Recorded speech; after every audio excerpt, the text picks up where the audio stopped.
আসসালামু আলাইকুম। আজ আমরা এসেছি বাংলাদেশের কিশোরগঞ্জের হারোয়ায়। এখানে অবস্থিত বাংলা মসজিদ সম্পর্কে আমরা বলবো আপনাদের।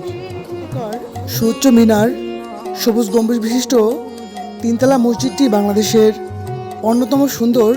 জনশ্রুতি আছে নরসুন্দা নদীর তীরে দেওয়ান গিলকদর খান উর্ফে গিলকদর পাগলা নামের এক আধ্যাত্মিক ব্যক্তি নামাজ পড়তেন।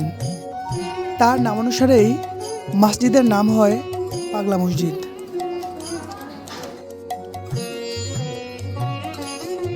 ৩৮৮ একর জায়গা জুড়ে অবস্থিত এই মসজিদটি ১৯৭৯ সালের ১০ই মে বাংলাদেশ সরকার তাদের ওয়াকফ প্রশাসন মসজিদটি পরিচালনা করার সিদ্ধান্ত গ্রহণ করেন।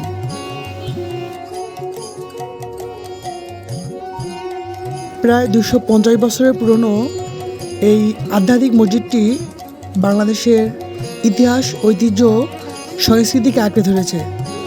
এই জন্য বাংলাদেশের প্রায় প্রতিটি জেলা থেকেই মানুষ এখানে এসে মোরগ, মুরগি, ছাগল থেকে শুরু করে বৈদেশিক মুদ্রা কিংবা স্বর্ণালঙ্কার এখানে মানত হিসেবে প্রেরণ করে থাকে।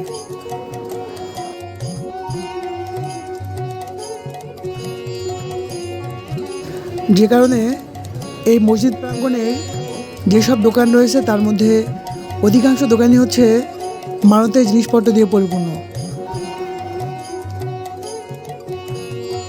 নরসুন্দা নদীর তীরের এই অপরূপ সুন্দর মসজিদটি বাংলাদেশের সংস্কৃতিকে অনেক বেশি সমৃদ্ধ করেছে।